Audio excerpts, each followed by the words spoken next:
Gracias a los que nos acompañan presencialmente y también en las redes.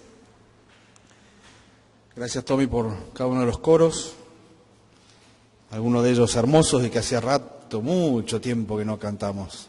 Y la verdad que hace bien ir recordando aquellos coros que tanto contenido de la palabra contienen, valga la redundancia, pero a la vez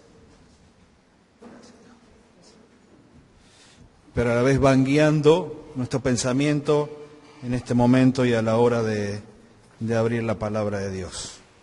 Yo les invito a buscar un pasaje en el Evangelio según Juan, capítulo número 8. Gracias. El Evangelio según Juan, capítulo número 8.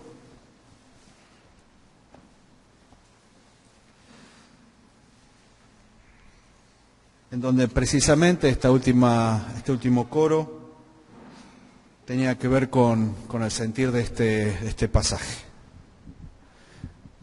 Pero hemos cantado acerca del perdón, hemos cantado acerca de la gracia, hemos cantado acerca del pecado y de la responsabilidad personal, individual, hemos hablado acerca de aquel que murió en una cruz, hemos cantado acerca de verdades que encontramos en la Escritura, así que seguramente que la apertura servirá también por el propósito que tenemos de leer en la Biblia y ver pasajes que seguramente son muy conocidos y que hemos escuchado muchas veces o leído muchas veces, pero que son inagotables, nunca se agotan.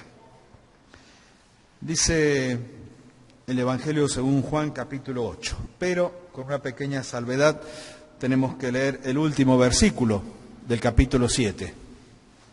Tiene una razón de ser, tiene un motivo. Y dice el versículo 53 del capítulo 7, dice, cada uno se fue a su casa y Jesús se fue al monte de los olivos. Hasta ahí, después vamos a continuar con la lectura hasta el versículo 12. Estos dos simples versículos 53 y 1 nos muestran a un grupo y a una persona sola. Un grupo que vuelve a su casa, vuelven a sus hogares, cada uno a diferentes lugares donde vivían, y encontramos una persona sola, al Señor Jesucristo, que se aparta de esa multitud y dice que se fue al monte de los olivos. Algunos escritores o comentaristas de este pasaje dicen que posiblemente, no hay una gran certeza, pero posiblemente el Señor Jesucristo, aquel que no tenía lugar donde recostar su cabeza y aquel que no tenía morada, posiblemente haya ido a la casa de María, de Marta y de Lázaro, quienes vivían geográficamente del otro lado del monte de los olivos. Es una suposición y no es descabellada porque el Señor muchas veces iba a la casa de sus amigos, este grupo familiar, en donde lo recibían con amor, con atención y ofrecían al Señor Jesucristo muchas veces el descanso a situaciones extremas que a veces vivía con relación con las personas.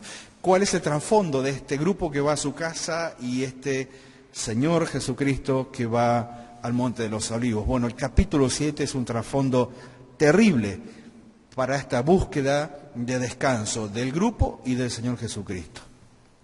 A lo largo de todo el capítulo 7 vemos una sucesión de acontecimientos y de palabras y de anhelos y de maquinaciones en contra del Señor Jesús.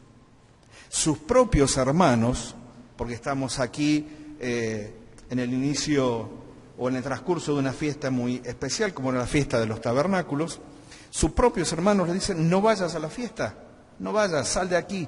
Vete a Judea para que también tus discípulos vean las obras que hacen. Y después Juan aclara algo enseguida, versículo 5 del capítulo 7, dice, ni aún sus hermanos creían en él. Es decir, que si tenía que buscar una ayuda, un consuelo o un apoyo a la tarea que estaba haciendo aquí en esta tierra, no la encontraba precisamente de parte de su familia. Sus hermanos no creían en él. A partir del desarrollo de este capítulo 7 encontramos expresiones muy duras en contra de él y actitudes muy duras en contra del Señor Jesucristo. Dice que le buscaban los judíos en la fiesta y decían, ¿dónde está aquel?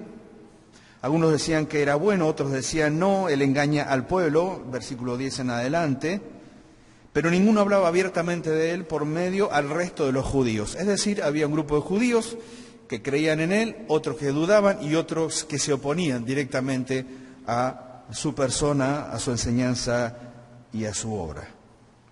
Algunos se maravillaban de él diciendo, ¿cómo sabe este de letras? Cuando lo escuchaban enseñar, y decían, llegaban hasta la conclusión, si él nunca estudió. Y se perdían de vista de contemplar al Verbo encarnado, la palabra encarnada en una persona, la suma del conocimiento y la suma de la sabiduría, Dios en medio de los hombres.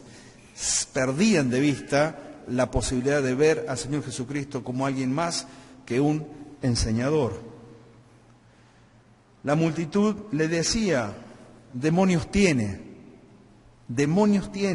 Así que lo contemplaba, ya bajaban su perspectiva y la categoría en la cual lo habían puesto, maestro, y ya lo llevaban directamente a poner una relación como si fuera un hombre poseído o endemoniado. El estatus del Señor Jesucristo en la mirada de los demás iba descendiendo a medida que iba transcurriendo la fiesta.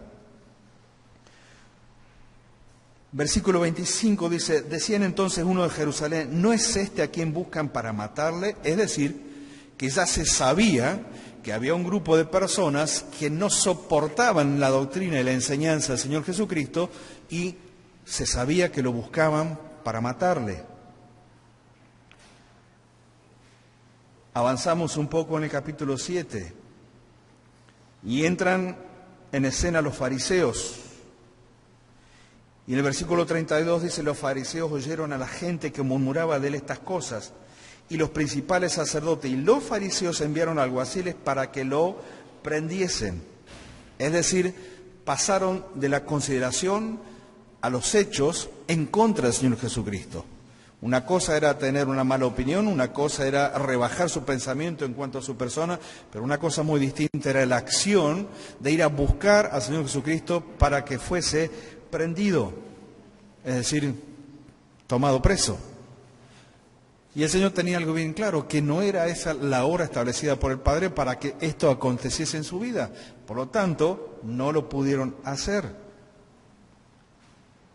El Señor Jesucristo dice en el versículo 40, entonces algunos de la multitud, oyendo las palabras en donde Él se manifiesta como yo soy el agua viva, dice, oyendo estas palabras decían verdaderamente, este es el profeta, y otros decían, este es el Cristo. Pero algunos decían, de Galilea puede salir el Cristo, y despreciaban inclusive la zona donde el Señor Jesucristo venía.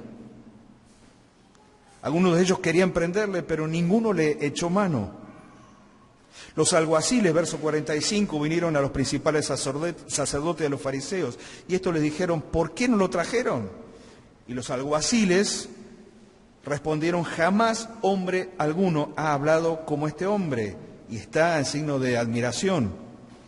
Y entonces los fariseos le respondieron, ¿también vosotros habéis sido engañados? ¿Acaso ha creído en él alguno de los gobernantes o de los fariseos? Mas esta gente que no sabe la ley, maldita es.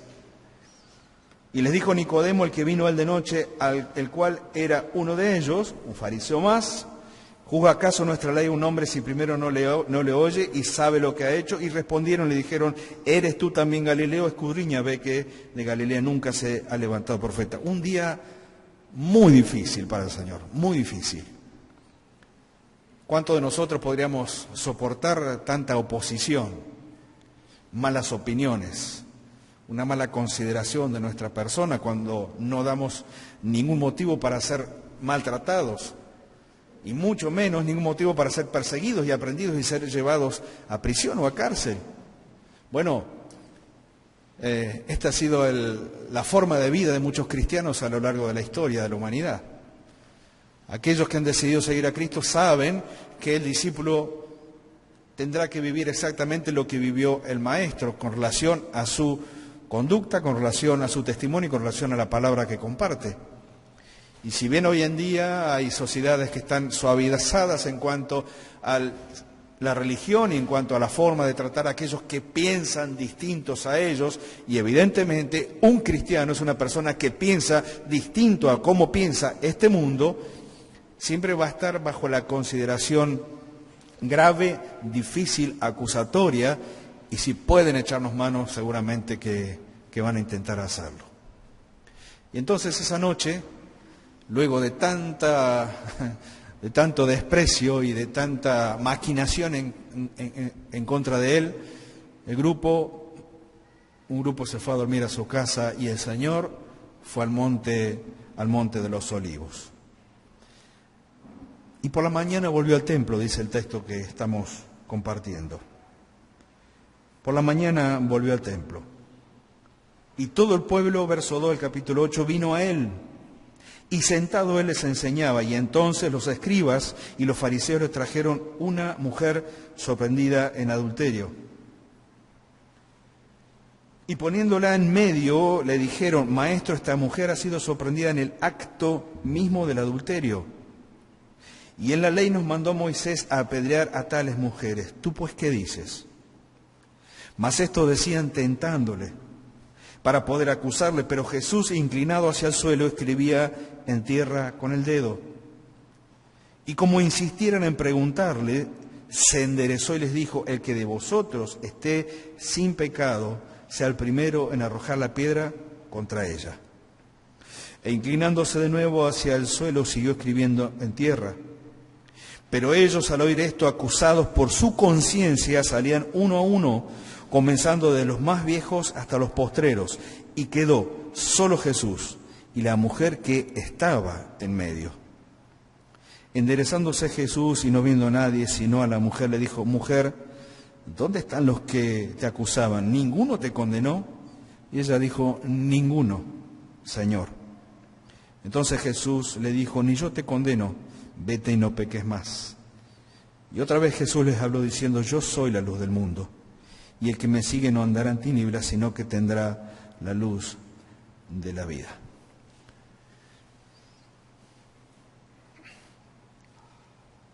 La fiesta de los tabernáculos había terminado, pero el Señor todavía se quedó en Jerusalén. Mientras los miembros del Sanedrín entonces volvieron a sus hogares, el Señor, no teniendo casa, se fue al monte de los Olivos. Y esta era una costumbre habitual en la práctica del Señor. En Lucas 21:37 dice que enseñaba de día en el templo y de noche, saliendo, se estaba en el monte que se llama de los Olivos. En aquel monte el Señor soportó las angustias, o soportaría las angustias del Getsemaní. Fue allí donde fue arrastrado por una turba que lo fueron a buscar, conducida por Judas para llevarlo a juicio. Desde allí subió al cielo y allí posará sus pies cuando venga a reinar, de acuerdo a Zacarías 14:4. Es decir, que aquel lugar que había sido de él para refugio sería también en lo futuro un lugar para indicarles la tarea que tenían que hacer sus discípulos, y sería posteriormente el lugar en donde se mostraría ante todos como el Cristo triunfante. Pero por la mañana volvió al templo. Sin duda que el Señor Jesucristo era un hombre de un solo pensamiento y de una sola acción: hacer la voluntad de su Padre. Pero el otro grupo, el grupo del Sanedrín, también era un grupo de un pensamiento y una acción: ir en contra del Señor Jesucristo. ¿Qué habrán pensado y qué habrán maquinado estos hombres durante la noche en que se fueron a descansar, y con la frustración de no poder tomar al Señor Jesucristo cautivo y llevarlo a la cárcel? Bueno, este pasaje que acabamos de leer nos marca precisamente la capacidad que tiene el ser humano para elaborar el mal y para llevarlo a la práctica. Para elaborar una trampa, para elaborar algo que pudiese prender al Señor Jesucristo en sus palabras, en sus enseñanzas o en sus hechos, y tener la excusa perfecta de que si no eran ellos, los judíos, quienes los podían prender, posiblemente a través de esta trampa podían ser los romanos quienes podían prenderlo a él y llevarlo cautivo. Pero el Señor ya les había dicho antes, no es el momento, no era la hora. Y todo lo que quisiera hacer en contra de él fracasaría, naufragaría, pero sería como un barco impetuoso que se rompe contra la piedra del tiempo establecido por Dios para el propósito de su venida aquí en esta tierra. El Señor Jesucristo vino a buscar y a salvar lo que se había perdido.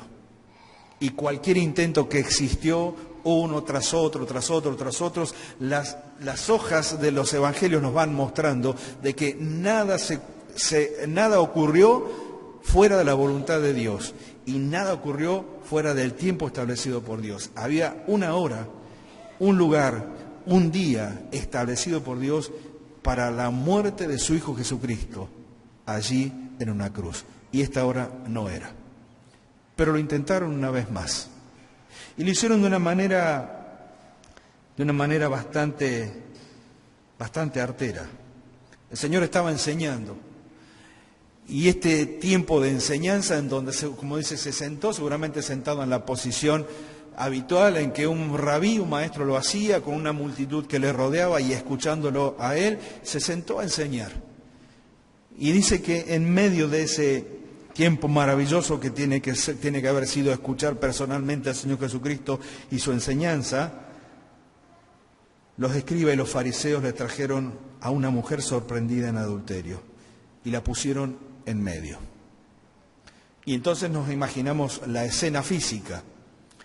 La mujer, que seguramente fue arrancada desde su lecho de adulterio y llevada y puesta delante del Señor Jesucristo, un círculo cerrado, duro, de los fariseos y de los escribas, y un círculo que rodeaba toda la escena, porque en definitiva esto tenía un propósito, hacer quedar mal al Señor ante el pueblo, ante los judíos. Quizá la mujer apenas llevaba ropa. Podemos imaginar que no usaron de ninguna delicadeza con ella. Cuando llegaron la pusieron en medio donde Jesús estaba enseñando y parecía que disfrutaban la futura caída y equivocación en cuanto a lo que ellos pretendían del Señor Jesucristo. Es evidente que esta mujer no despertaba en los fariseos y en los escribas ningún tipo de compasión hacia ella. Y en realidad ya habían demostrado que las personas tenían poco valor para ellos. En especial aquellas a las que consideraban pecadores o que sufrían alguna enfermedad grave y algo que ellos inmediatamente relacionaban con una práctica de pecado. Si no era de el que lo sufría, por lo menos de sus padres. En el capítulo siguiente, el capítulo 9 de Juan, versículo 1 y 2, nos vamos a encontrar ¿con quién? Con un ciego, con un hombre ciego. Y entonces ellos se preguntan, ¿sí? Y le van haciendo preguntas a aquel hombre ciego y lo van denigrando, pretenden denigrarlo con sus palabras, con su trato, con sus actitudes. Y el Señor Jesucristo siempre está allí para acompañarle en ese momento. Los fariseos acusaban, el Señor tenía una mirada distinta. La insensibilidad que demostraron cuando el paralítico de Betesda fue sanado.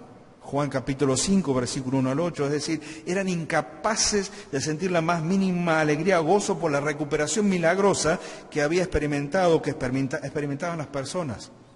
Cada milagro efectuado por el Señor Jesucristo era como una puñalada en el corazón y en lo más profundo de aquellos hombres quienes se presentaban como los guardianes de la ley de Dios, y a los cuales el Señor Jesucristo les tuvo que decir: generación de víboras, ciegos guías de ciegos, porque en cuanto cayeran ellos en un pozo arrastrarían con ellos a multitud que los reconocían o los veían como los guardianes de la ley de Dios. El orgullo, la envidia y el odio que fueron alimentando desde que el Señor Jesucristo apenas aparece en escena en esta tierra es algo que no alcanzamos a describirlo. Pero sin embargo, cuando uno ve el Evangelio de Juan, ve como la actitud de ellos es una cuestión increscendo, va de menor a mayor y hasta el último momento la actividad del sacerdote, del sumo sacerdote, de Anás y de Caifás, moviendo todos los hilos de su poder para llevar al Señor Jesucristo a la muerte, porque ellos deseaban que muera. Tampoco tenía ningún reparo en utilizar a esta mujer sorprendida en adulterio como carnada humana, con la que intentaban prender al Señor Jesucristo en alguna palabra con la que pudieran acusarle. En la ley nos mandó Moisés apedrear a tales mujeres. ¿Tú pues qué dices?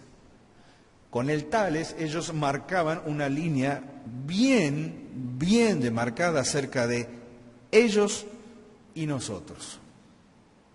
Nosotros de este lado de la ley, los guardianes de la ley, nosotros los santificados, nosotros los separados, nosotros y el resto fuera del cuidado de Dios, los parias de Dios, quienes solamente merecían castigo, vergüenza y pagar por sus consecuencias. Ahora, ante tal manifestación de religiosidad, sin duda que la presencia del Señor Jesucristo marcaba la gran diferencia. Y marcaba lo que ellos eran y lo que Él era. Cuando le vieron actuar, cuando le vieron vivir, cuando le vieron desarrollar su vida, llegaron a esta conclusión: este con los pecadores come. Se junta con las prostitutas, se junta con aquellos que juntan dinero para el Imperio Romano. Él se junta y con ellos comen, y para ellos era un escándalo. Evidentemente su visión de religiosidad les impedía ver más allá del cerco perfecto que se habían armado para no ser contaminados por aquellos a los cuales ellos consideraban menos que personas, menos que gente. Y el Señor hacía todo lo contrario. Porque entendía Él que no había venido, y se lo había dicho, que no había venido a buscar a los sanos, sino que había venido a buscar a los enfermos. Aquel que podía mirar profundamente el alma de cada hombre y cada mujer que le rodeaba, sabía cuál era la necesidad de cada uno de ellos y entendía esto. Tengo que estar al lado de ellos, tengo que enseñarles, tengo que hablarles acerca del reino de Dios, tengo que hablarles acerca del pecado, tengo que hablarles de la justicia, tengo que hablarles del juicio, tienen que conocer de la misericordia, pero no solamente en una cuestión de palabras, sino también en una cuestión de hechos. Y el Señor Jesucristo así hizo, así fue. Cada palabra de Él hacia aquellos que necesitaban gracia, perdón, era la palabra justa para conciencias endurecidas, para corazones rotos, para vidas ensuciadas por el pecado. Cada palabra del Señor Jesucristo tenía este propósito: buscar y salvar lo que se había perdido. Y esta mujer no era la excepción. Deuteronomio 22 dice: si fuera sorprendido alguno acostado con una mujer casada con marido, ambos morirán. El hombre que se acostó con la mujer y la mujer también, y así quitarás el mal de Israel. Claro, ellos hacían bien en mirar hacia la ley y en lo que Dios había establecido allí en la antigüedad con respecto a la conducta inapropiada de aquellos que, estando casados, teniendo a su esposo, teniendo a su esposa, posaban su mirada en otro hombre, en otra mujer, y no solamente era una cuestión de mirada, aunque el Señor después enseña que para entrar al reino de los cielos más vale que entres tuertito de un ojo y no teniendo los dos ojos, habiendo contemplado y codiciado lo que no te corresponde. Pero en ese entonces entendemos que de esta manera, como decía la ley, así quitarás el mal de Israel. Es decir que si aquellos hombres querían llevar a cabo el cumplimiento tal como lo decía la ley, le faltaba uno. Trajeron a la mujer y no trajeron al hombre. Hay muchas interpretaciones. Quizás alguno de ellos se prestó para esto. Quizás alguno de ellos manipuló la situación. No lo sabemos. Lo que sí sabemos es que en su afán de pretender poner en aprieto al Señor Jesucristo, ni siquiera ellos cumplieron la ley. La ley decía, los dos tienen que morir, y trajeron solamente a la mujer. En ese entonces, el eslabón más débil de la sociedad. El eslabón más débil. En la ley nos mandó Moisés a apedrear a tales mujeres. Tú pues, ¿qué dices? ¿Qué dices? Y en realidad estaban obligando al Señor Jesucristo a elegir entre misericordia y juicio. Entre misericordia y justicia. Ellos sabían que el Señor siempre se había caracterizado por su compasión hacia los pecadores. Una mirada muy distinta a la religión oficial.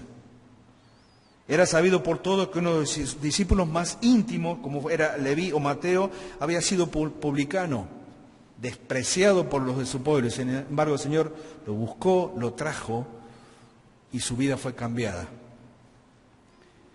Esto llevó a Jesús a ser conocido como amigo de publicanos y pecadores. El dilema que ellos presentaron tenía que ser contestado. Y el Señor Jesucristo jamás esquivó ninguna pregunta, ni ninguna duda, ni ninguna apreciación que le hubiesen pedido a Él. Cuando uno lee Juan 1:17 encontramos esto, que la gracia y la verdad vinieron por medio de ¿quién? Por medio de Jesucristo. La gracia y la verdad. La gracia que tiene que ver con ese don inmerecido de contemplar al hombre y a la mujer pecador y perdidos en sus pecados, dispuestos para una condenación eterna por su culpa y por su responsabilidad. La gracia que ve esa necesidad y se acerca, condesciende. Ya Dios no está lejos, ya los cielos no son de bronce, como dice en la expresión del Antiguo Testamento, en donde las personas no tienen acceso. El Hijo de Dios, el Señor Jesucristo, se acerca a este mundo, Dios hecho hombre, la gracia y la verdad que vienen por medio de Él, no simplemente por la enseñanza, sino también por lo que Él representaba en esta tierra. El hombre que se acercó a los pecadores, el hombre que los miró con una mirada distinta, el hombre que tenía toda la autoridad para juzgar y condenar, y sin embargo les presenta a todos el anhelo y el deseo del Padre, que ninguno se pierda y que todos sean salvos, que ninguno se pierda y que todos procedan al arrepentimiento, porque la salvación que Dios ofrece tiene el límite del arrepentimiento de cada uno de nosotros. La salvación es gratis, ¿verdad? Es gratuita, ¿es cierto? Sí, pero de todas formas hubo un precio que ninguno de nosotros podía pagar. No es una salvación barata, es una salvación que está basada en la entrega del Señor Jesucristo, en el derramamiento de su sangre en la cruz del Calvario, en su muerte y en su resurrección, una obra completa. Aquel que vino a buscar y a salvar lo que estaba perdido, cargó sobre sí mismo el pecado de todos nosotros. El que era justo fue hecho pecado por causa de cada uno de nosotros, para que nosotros seamos declarados justos delante de Dios y para ser llevados a Dios. Si condenaba a la mujer e incitaba a los judíos a apedrearla, tal como la ley indicaba, esto también le crearía problemas con las autoridades romanas, porque los romanos no permitían a los judíos ejecutar a nadie. De hecho, cuando el Señor Jesucristo fue llevado a los distintos estados de juicio, cuando fue aprehendido, lo llevaron ante los romanos porque ellos no lo podían ajusticiar, pero sí lo presentaban para que fueran ajusticiados por manos extranjeras. Si condenaba a la mujer, ¿dónde estaba la gracia? Y si la perdonaba, ¿no era esto en perjuicio de la verdad y una negación de la ley? La ley decía, mujer o hombre que adulteran tienen que ser ajusticiados. Parecía que los escribas fariseos habían preparado una trampa perfecta, ¿verdad? Y parecía que el Señor se encontraba entre espada y pared, casi sin saber qué hacer. porque dijera lo que dijera, ellos tendrían la ocasión de acusarle. Pero ignoraban que aquel al cual ellos estaban probando y aquel al cual ellos querían atrapar era el mismo Hijo de Dios. Aquel que, como dice Job 5:13, Él prende a los sabios en la astucia de ellos y frustra los designios de los perversos. Él, la sabiduría personificada en esta tierra, pudo contemplar el despliegue de toda la maldad en capacidad de pensar y elucubrar un plan en contra de Él, y tenía la capacidad de frustrar cada uno de aquellos intentos que realizaron vez tras vez en contra de Él. Miren, hermanos, creo que a veces ni siquiera nosotros nos damos cuenta de la oposición que existe en contra de un hijo o de una hija de Dios. Hasta tenemos esa ventaja o ese alivio de no saberlo.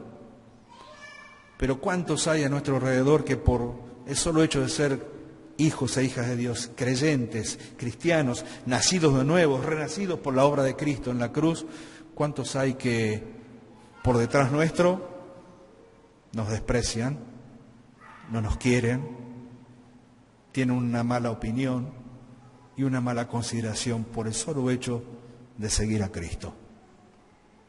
Lo que vivió el Señor Jesucristo no lo vamos a vivir nosotros en la intensidad en que Él lo vivió, pero alguna vez nos va a pasar que por el solo hecho de ser hijos e hijas de Dios tengamos que padecer persecución, tengamos que padecer incomprensión, tengamos que padecer, aún si Dios lo permite, aún violencia. Pero aquel que estaba entre ellos era nada más y nada menos el que prende a los sabios en su astucia y que frustra los designios de los perversos. Ahora, ¿cuál fue la primera reacción del Señor Jesucristo? Esto es sorprendente. Y se ha escrito mucho acerca de lo que Él hizo. La primera reacción del Señor Jesús fue guardar silencio. ¿Se imaginan, como siempre se dice, un silencio tal que se cortaba con, ¿cómo es? Con un cuchillo, ¿no? O sea, tan densa era la situación que cualquier palabra hubiese servido como un cuchillo para cortar ese momento. Una mujer semidesnuda tirada en el medio. El Señor Jesucristo parada al lado de ella. El círculo duro de los fariseos y acusadores rodeando y cerrando, esperando la respuesta del Salvador. Y poco más afuera aquellos que estaban como espectadores de toda la situación. Y la primera reacción del Señor Jesucristo fue la de guardar silencio.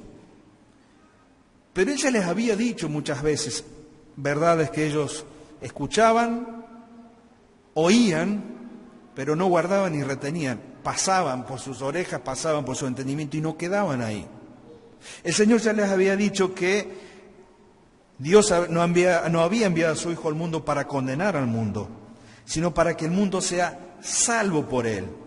Juan 3:17. Y esto incluye también a los fariseos, también a los escribas, los incluía a todos. Dios no envió a su Hijo para condenar al mundo, sino para que el mundo, entiéndase, las personas que habitan este mundo, sean salvos por Él. En Juan 8:15 Él les diría a los judíos que Él no juzgaba a nadie. Y aunque es cierto que llegará un momento en que el mismo Salvador juzgará a los vivos y a los muertos, pero todavía ese día no ha llegado. El Señor vino a salvar. Y mientras el Señor callaba, hizo algo que ha despertado la curiosidad de muchos. Jesús se inclina y escribía en tierra con su dedo. Es la única vez en el Nuevo Testamento en que se dice que el Señor escribió algo. No hay otro registro. Y para todos nosotros, cada vez que leemos este pasaje, nos preguntamos, ¿qué habrá escrito? Bueno, hay un montón de teorías al respecto. Algunos dicen que les escribió en forma completa el pasaje al cual ellos aludían para condenar a la mujer, allí en Deuteronomio 22:22. Muchas cosas se ha dicho, pero la verdad era tan importante. Creo que el Señor era muy sabio y astuto en este sentido. Él sabía que mientras más dejaba pasar el tiempo en cuanto a la respuesta que ellos esperaban, sus pensamientos, los pensamientos de los acusadores, estarían empezando a hacer el cortocircuito necesario para, de esa manera, cuando el Señor les respondiera, el impacto fuese más fuerte. No sé si alguna vez les ha pasado, ante una acusación o ante alguna situación donde preferimos pensar bien lo que vamos a decir antes de responder automáticamente. Bueno, el Señor hizo esto, hizo exactamente esto. No hay forma de saber con certeza qué es lo que estaba escribiendo. Así que lo más probable es que él estaba dejando pasar el tiempo esperando alguna reacción de parte de aquellos hombres. Y claro que hubo una reacción. Dice el versículo 7, como insistieron en preguntarle, dice, él se enderezó y les dijo, el que de vosotros esté sin pecado sea el primero en arrojar la piedra contra ella. El Señor rehusó servirles de juez en un caso en donde la sentencia, de acuerdo a la ley, era absolutamente clara, correspondía la muerte. Sin embargo, ante la insistencia de estos hombres, Él toma la iniciativa y le mostró cómo debería ser llevado a cabo esta instancia. Y hay varias instancias para un juicio justo. En primer lugar, era necesaria la inocencia de los acusadores. Para que el juicio contra esta mujer fuese justo, era necesaria la inocencia de los acusadores. Ninguno de ellos tendría que formar parte de esta escena armada. Y de hecho, ellos sabían claramente que no eran ajenos al montaje de la escena, poniendo a esta mujer hallada en pleno momento de su pecado, la pusieron ahí. Ellos eran conscientes de que en eso estaban en falta. El que de vosotros esté sin pecado sea el primero en arrojar la piedra contra ellos. Los judíos siempre invocaban la ley pensando en aplicar castigo a los otros, pero ellos mismos nunca se colocaban bajo su autoridad. Pero con esta expresión el Señor hizo algo. Los obligó a que examinaran su propio corazón. Y ahí comenzó la debacle de toda esta situación.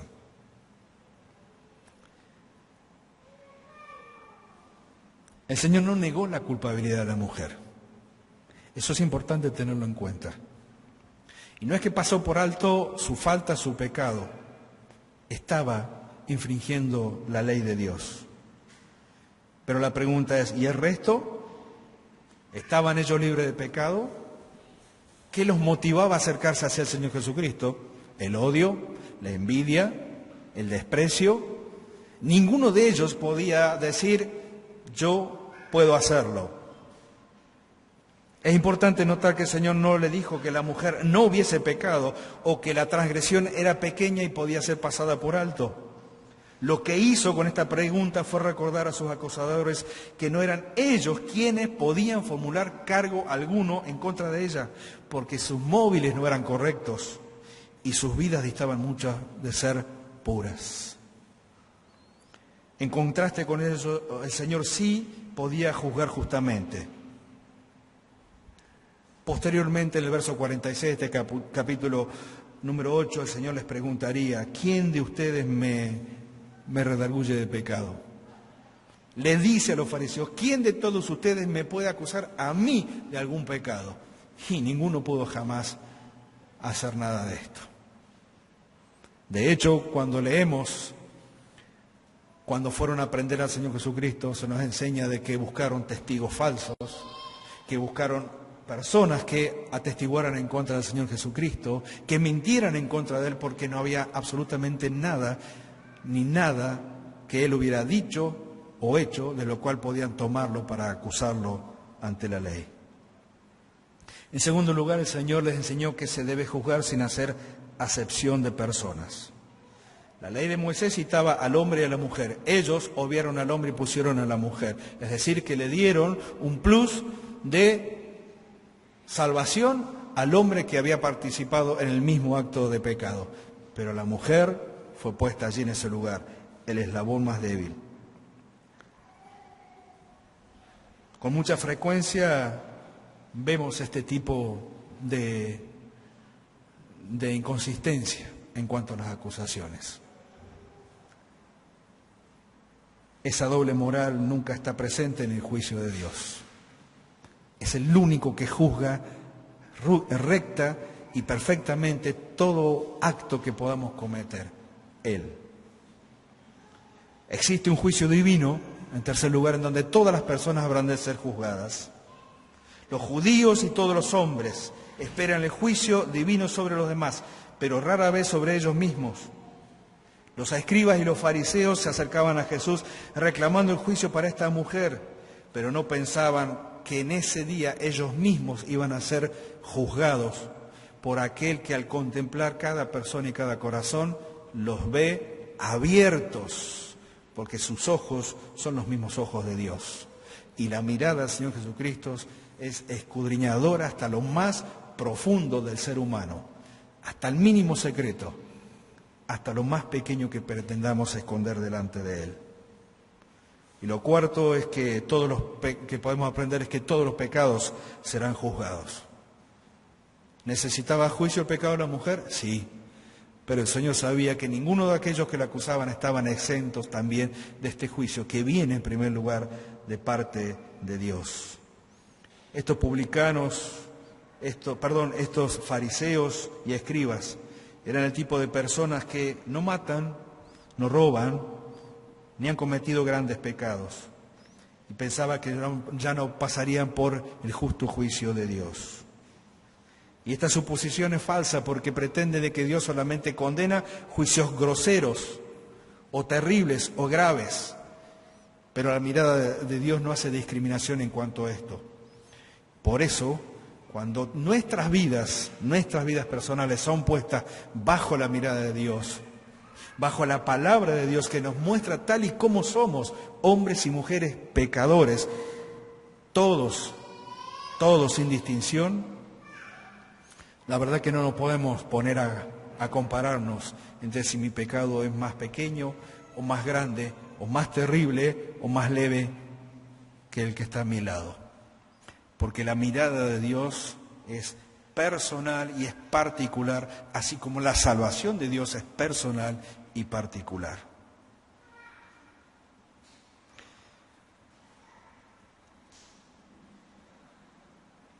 ¿Quién de vosotros puede arrojar primero la piedra?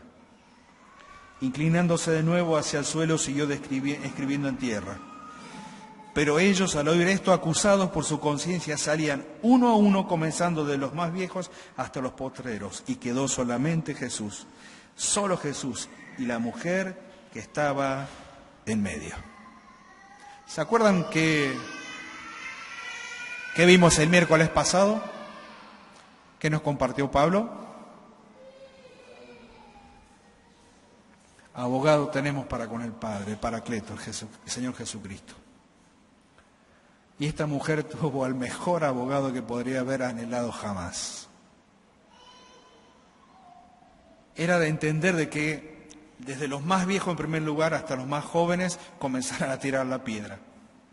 Como dice un escritor cristiano, lo único que se escuchaba en ese silencio que se podía escuchar era el ruido de las piedras una tras otras cayendo hacia el suelo.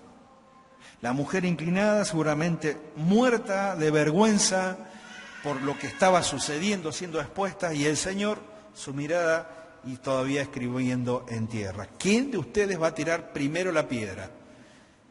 Y cada uno de ellos se retiraron de ese lugar. Hay algo que me gusta mucho y es dos cosas en este breve pasaje. Y es que el Señor Jesucristo quedó solo con la mujer. Porque evidentemente la propuesta del Señor no caló hondo solamente en los fariseos y en los escribas. Todos aquellos que habían venido a ver el espectáculo escucharon lo que el Señor dijo. Y se fueron todos. Y quedaron solo ella y el Señor Jesucristo. Bendito encuentro de quedarse solos. Ustedes saben, queridos hermanos, que en nuestra experiencia de salvación, el día en que pedimos perdón por nuestros pecados era una cuestión entre nosotros y Dios, entre nosotros y Él. Y aún hemos gustado de la conversión de hombres y mujeres, aún en medio de nuestra reunión. Personas que han levantado su mano y han expresado que han creído y confiado en Jesucristo como Salvador. Pero aún rodeados por un grupo de personas, como por ejemplo la iglesia reunida en esta noche, ellos entendieron y comprendieron, como entendimos muchos de nosotros, que era una cuestión personal. Y en un momento ya dejamos de pensar en los que nos rodean y pensar en lo que dicen los demás.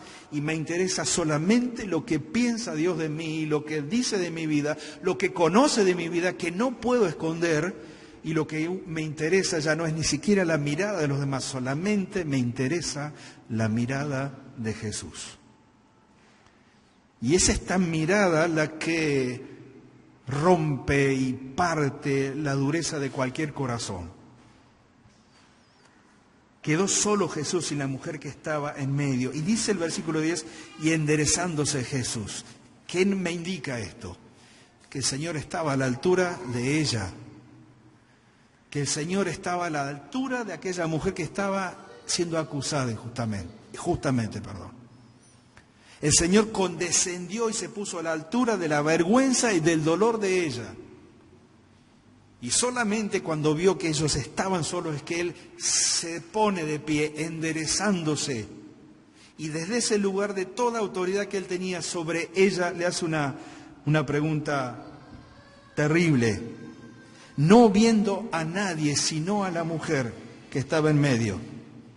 Enderezándose Jesús y no viendo a nadie, sino a la mujer, le dijo, mujer, ¿dónde están los que te acusaban? ¿Dónde están? La mujer no salió corriendo, no buscó ayuda en otras personas, no salió corriendo después de escuchar las piedras caer al piso, se quedó ahí. La vergüenza la apisonaba y encontrarse cara a cara con aquel que había sido puesto delante de ella para ejecutar un juicio en palabras, para después ejecutar un juicio en hechos. De tanto que el Señor podría haberla acusado, fue el único que no la acusó, que no la condenó. No la condenó, porque entendía que la instancia que ella estaba viviendo bastaba y alcanzaba para darse cuenta que era culpable delante de Dios.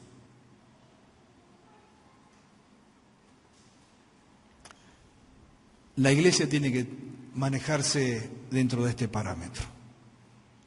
Cuando exponemos la palabra de Dios, exponemos pecado, justicia y juicio. Lo tenemos que hacer.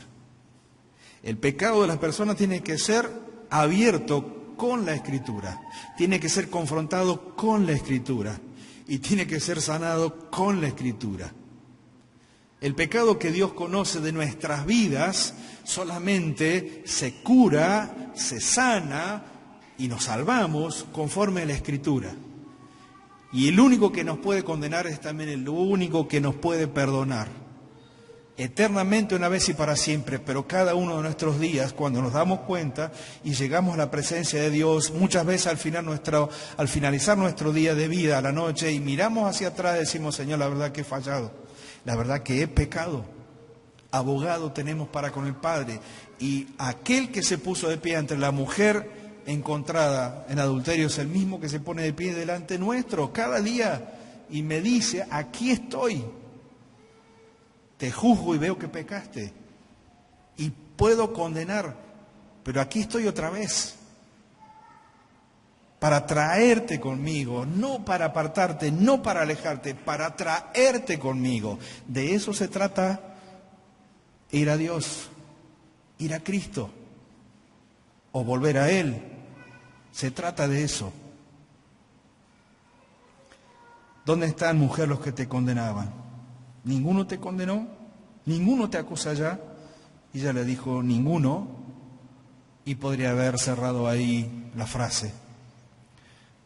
Pero el hecho de decirle Señor es que contempló al Señor Jesucristo como el único que la podía condenar y no lo hizo. El único que la podía juzgar y sí lo hizo. Y el único que la podía perdonar, ninguno, Señor. Y entonces el Señor Jesús le dijo, ni yo te condeno, vete. Y el Señor podía haber cerrado la frase ahí, vete.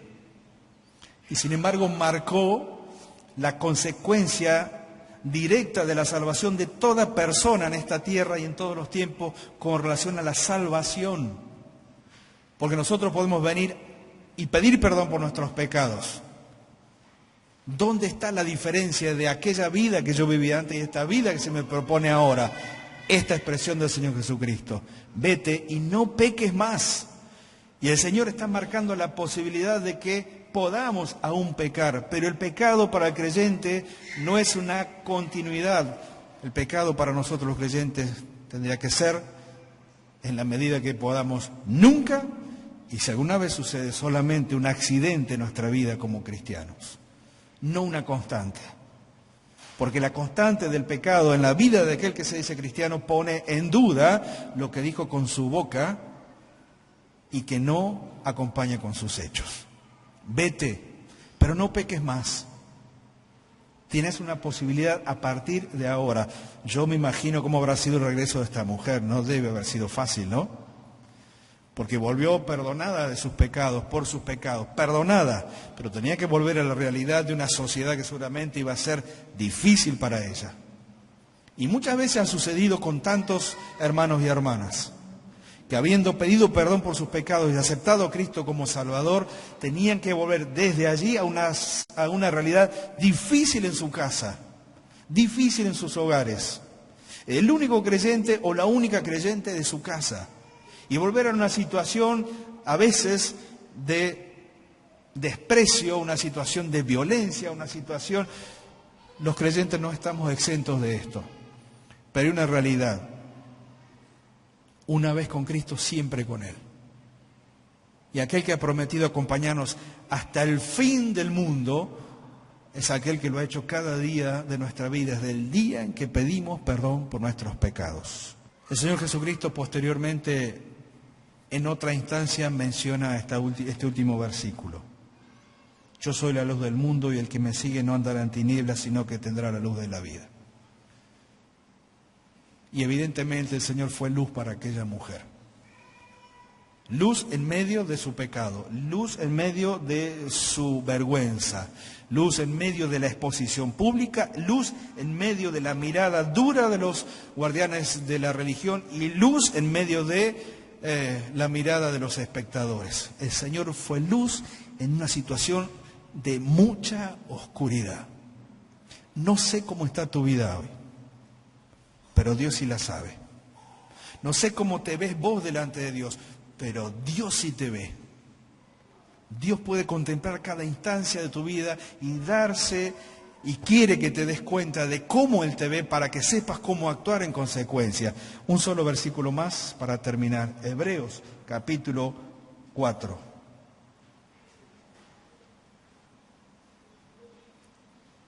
Dice en el versículo 12, porque la palabra de Dios es viva y eficaz, y más cortante que toda espada de dos filos, y penetra hasta partir el alma, el espíritu, las coyunturas y los tuétanos, y discierne los pensamientos y las intenciones del corazón. Cuando el Señor habló, esto fue lo que les pasó a todos aquellos acusadores y espectadores de esa situación triste y vergonzosa para la mujer. El Señor habló y su palabra fue como una espada que partió lo más profundo de la conciencia y el corazón de aquellos hombres que estaban en aquel lugar y no lo soportaron. Porque no es que se quedaron para obtener gracia y misericordia, prefirieron quedarse con el orgullo de su religión e irse, dolidos, pero se fueron. Y una sola se quedó. Aquella que entendió, como dice el versículo 13, que no hay cosa creada que no se manifiesta en su presencia, y antes bien todas las cosas están desnudas y abiertas a los ojos de aquel a quien tenemos que dar cuenta. Esta mujer lo vivió así. Su vida estaba desnuda delante de Jesús, y el Señor le otorgó gracia, misericordia, condescendencia y perdón. ¿Cómo está tu corazón en esta noche? ¿Cómo está tu vida delante de Dios? ¿Hay algo oculto que necesite ser puesto ante la luz de la palabra de Dios o puesto ante la luz del mismo Señor? Como creyente abogado tenemos para con el Padre a Jesucristo, Señor nuestro. Si alguno hubiere pecado, escuchamos el miércoles, tenemos una fuente inagotable de salvación y de limpieza que es la sangre del Señor Jesucristo. Para el no creyente tienen lo mismo, porque aquel que es salvo una vez es salvo para siempre.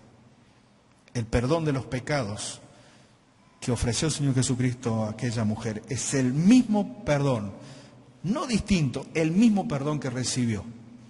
Y si al mirar tu alma y tu corazón en esta noche entiendes que necesitas pedir perdón por tus pecados, hay alguien que se acerca a tu vida una vez más y con una mirada profunda, pero una mirada de misericordia, te dice, yo quiero perdonarte. Y ese es el Salvador, el Señor Jesús. Muchas veces más habremos de leer y compartir seguramente este pasaje, ¿verdad? Nunca agotaremos la palabra en este sentido. Pero me encanta esta escena del Señor Jesucristo puesto de pie. ¿Me permiten imaginar algo? Hasta extendiendo su mano para levantar a aquella mujer que estaba postrada, sin posibilidades de perdón, con todo para perder, pero que en el Señor Jesucristo encontró amor, gracia, perdón y por supuesto vida eterna y salvación a partir de ese día. ¿Qué vas a hacer? Anhelo que pidas perdón por tus pecados, anhelo que te acerques a Dios, anhelo que creas en Jesucristo, anhelo que lo recibas en tu corazón en esta noche. Que el Señor bendiga su palabra.